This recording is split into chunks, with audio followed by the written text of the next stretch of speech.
Hello বন্ধুরা, তিলোত্তমা সিরিয়ালের আজকের পর্বে তোমরা দেখতে পাবে তিলোত্তমা তথা তমসাকে মিথ্যে কথা বলে বাড়িতে আনা হয়। এটা বলে যে তার শাশুড়ি মায়ের অনেক শরীর খারাপ, আর এই ফোন করে বলেছে আলিখ্য। তিলোত্তমা বলে যে বাড়ির বউদের এভারেজ আইকিউ কিছু মাথা মোটা পুরুষদের থেকেও অনেক বেশি। এটা শুনে তার শ্বশুরমশাই বলে ডোন্ট ক্রস ইওর লিমিট। আর তারপরে তার ভাসুর বলে তুমি কাকে মাথা মোটা বলছো? তিলোত্তমা বলে ইশারাই যথেষ্ট, তাই না ভাসুরটা? তখন আবির আঙ্গুল উঠিয়ে বলে তুমি কিন্তু মাত্রা ছাড়িয়ে যাচ্ছ। তারপর তিলোত্তমা বলে আলিখ্য, আপনার সামনে আপনার বউকে আঙ্গুল তুলে কথা বলা হচ্ছে, হেনস্থা করা হচ্ছে। আমি জানতাম না এই বাড়িতে বাড়ির বউদের সামনে আঙ্গুল উঠিয়ে কথা বলা হয়। এটা শুনে আবিরের বউ বলে সরি, এক্সট্রিমলি সরি। সবাই আবিরকে সরি বলতে বলে, আর আবির সরি বলে সেখান থেকে চলে যায়। তারপর তার শ্বশুরমশাই বলে যে তোমাকে এখানে রাখা হয়েছে কারণ নার্সিং হোম ঘেরাও করা হয়েছে, ঝামেলা হচ্ছে, একটা স্লোগান হচ্ছে তিলোত্তমার বিচার চাই। তারপর তার শ্বশুরমশাই বলে কিন্তু তিলোত্তমা তো বেঁচে আছে, তার উপর কোনো অত্যাচার হয়নি, সে এখনো বেঁচে আছে। তখন তিলোত্তমা বলে কি চাইছেন আপনি? তখন তার শ্বশুর বলে যে তুমি নার্সিং হোমে যাবে আর সবার সামনে বলবে তুমি বেঁচে আছো। এটা শুনে তিলোত্তমা বলে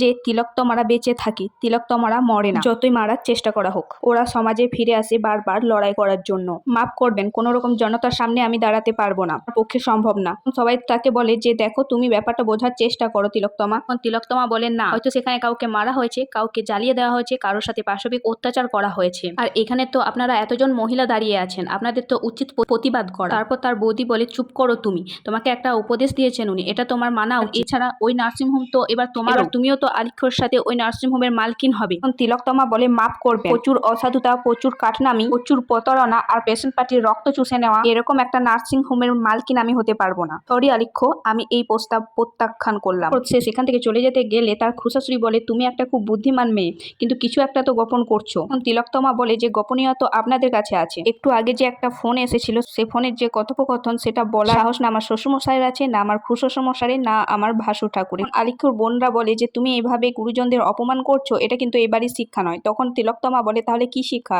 গোপন করা, মিথ্যে কথা বলা? তিলোত্তমা বলে যে সৎ সাহস থাকলে এটা জানান সবাইকে যে নার্সিং হোমে আরেকটা ডেড বডি এসেছে, তাকে খুন করা হয়েছে। সেখান থেকে তিলোত্তমা চলে যেতে গেলে আবার তার বৌদি জিজ্ঞেস করে যে কাল তুমি সিনেমা দেখতে গিয়েছিলে? তখন তিলোত্তমা বলে হ্যাঁ দেখতে গিয়েছিলাম, বিশ্বাস না হলে আলিখ্যকে জিজ্ঞেস করে নাও। তো তিলোত্তমা সেখানে চলে যায়। তারপর চলে যাওয়ার পর আলিখ্যকে সবাই জিজ্ঞেস করে যে কাল তোরা সিনেমা দেখতে গিয়েছিলি? তখন আলিখ্য বলে হ্যাঁ গিয়েছিলাম। আর কাকু তাকে জিজ্ঞেস করে সেখানে কোনো বিশেষ ঘটনা ঘটেছিল?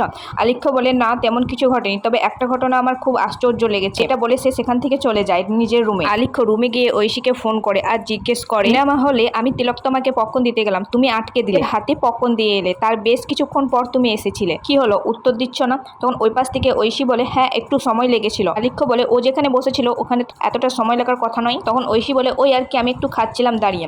তখন আলিখ্য বলে টিকিট তো তুমি কেটেছিলে। আমার শাশুড়ি মায়ের কথাটা তো খুব লজিক্যাল, যখন 3টে টিকিট একসাথে কাটা হয়নি তখন তোমার আলাদা করে টিকিট কাটার কি দরকার ছিল? তখন ঐশী বলে আসলে সবাই মিলে সিনেমা দেখতে গিয়েছিলাম, এভাবে নষ্ট হয়ে যাবে সেই জন্য কেটেছিলাম। তখন আলিখ্য বলে আচ্ছা আসলে তুমি খুব স্মার্ট, আমি একবার পিছন ঘুরে দেখেছিলাম তিলোত্তমা ছিল না। তখন ঐশী বলে যে ওয়াশরুমে গিয়েছিল হয়তো। তখন আলিখ্য বলে হ্যাঁ হতে পারে, হয়তো আবার নাও হতে পারে। এইসব কথাগুলো তার মা সব শুনে ফেলে, আসলে তাকে তার মা সরি বলতে এসেছিল। কিন্তু এসব আমি কি শুনছি, তোরা কালকে পাশাপাশি বসিসনি, তুই ঠিক আছিস তো, তোদের মধ্যে সম্পর্কটা ঠিক আছে তো? তখন আলিখ্য বলে আমাদের মধ্যে সব ঠিক আছে মা, তুমি এখন যাও, আমি ফ্রেশ হবো। মা সেখান থেকে চলে যেতে গেলে তখনই দেখা যায় তিলোত্তমা বাড়িতে আসে। আর শাশুড়িমা তাকে জিজ্ঞেস করে যে কাল তোমরা পাশাপাশি বসনি, মানে বিয়ের পর যে একটা টাইম স্পেন্ড করবে সেটা তুমি আমার ছেলেকে দিচ্ছ না মনে হচ্ছে। তিলোত্তমা বলে হ্যাঁ কালকে আমার টিকিট আলাদা ছিল, কিন্তু আমার টিকিট আলাদা ছিল বলবো না, একটা টিকিট আলাদা কাটা হয়েছিল, টিকিট পাওয়া যায়নি বলে আমি বসেছিলাম, আমার মনে হয়েছিল নির্লজ্জের মতো আমি আমার হাজবেন্ডের পাশে বসবো না। তখন তার শাশুড়িমা তাকে বলে তুমি খুব স্মার্ট, কিন্তু আমার মনে একটা কু ডাকছে।